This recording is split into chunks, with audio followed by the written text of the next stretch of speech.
পুরি খাচ্ছি। পুরি খাচ্ছেন? হ্যাঁ। খাওয়ার পাশাপাশি খেলা কি দেখছেন? হ্যাঁ, অবশ্যই। খেলা দেখবো না? লাস্ট ম্যাচ বাংলাদেশ কার সাথে খেলেছে? বাংলাদেশ লাস্ট ম্যাচ খেলেছে নেদারল্যান্ডের সাথে। শিওর? আমি তো শুনলাম হল্যান্ডের সাথে। না হল্যান্ড তো ক্রিকেটই খেলে না। হল্যান্ড ক্রিকেট খেলে না?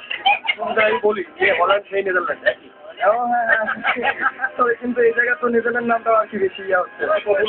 হল্যান্ড ভুলে গিয়েছে। হ্যাঁ সরি। বাংলাদেশ নেক্সট ম্যাচ কাটা যান? নেক্সট ম্যাচ সাউথ আফ্রিকার সাথে। South Africa. হ্যাঁ? কেমন খেলবে? আশা করি বাংলাদেশ ভালো খেলবে, কারণ একটা খেলতে খেলতে তারা অভ্যাস হয়ে গেছে। আগে অভ্যাস ছিল না। আগে অভ্যাস বলতে মাঝে মাঝে তারা ভুলে যায় ভালো খেলতে। মাঝে মাঝে ভুলে যায়। হ্যাঁ। হ্যাঁ, আপনার কি তাই মনে হয়? কোনটা? মাঝে মাঝে বাংলাদেশ ভুলে যায় খেলা। না ভুলে যায়। তারা আসলে তাদের ধারাবাহিকতা ধরে রাখতে পারে না। ধরে রাখতে পারে না। যদি ধারাবাহিকতা ধরে রাখতে পারে তাহলে ইনশাআল্লাহ আমরা চ্যাম্পিয়ন হবো। বাংলাদেশ মাঝে মাঝে খেলা ভুলে কোথায় যায়?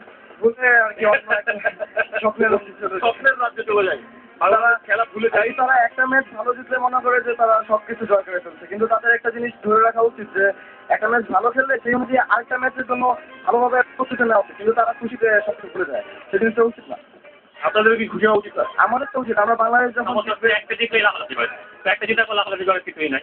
তো আমরা বসে থাকি, জিতি, তারপর দেখা যাক কি হয়। ওকে, বাংলাদেশের উদ্দেশ্যে এখন কি বলবেন? সাউথ আফ্রিকার সাথে ম্যাচ কেমন খেলতে হবে বাংলাদেশকে? ভালো খেলো, ড্র করে খেলতে হবে। আমাদের সবাইকে আনন্দের জোয়ারে ভাসিয়ে দাও। একেবারে ভাসিয়ে দেয়। ভাসিয়ে গেলে তো আপনি নিয়ে হারাই যাবেন। না, আপনার ফ্রেন্ড আপনাকে আর খুঁজে পাবে। এটা তো জাপানের সুনামি না, এটা হচ্ছে আনন্দের সুনামি। আনন্দের tsunami. Okay, thanks a lot.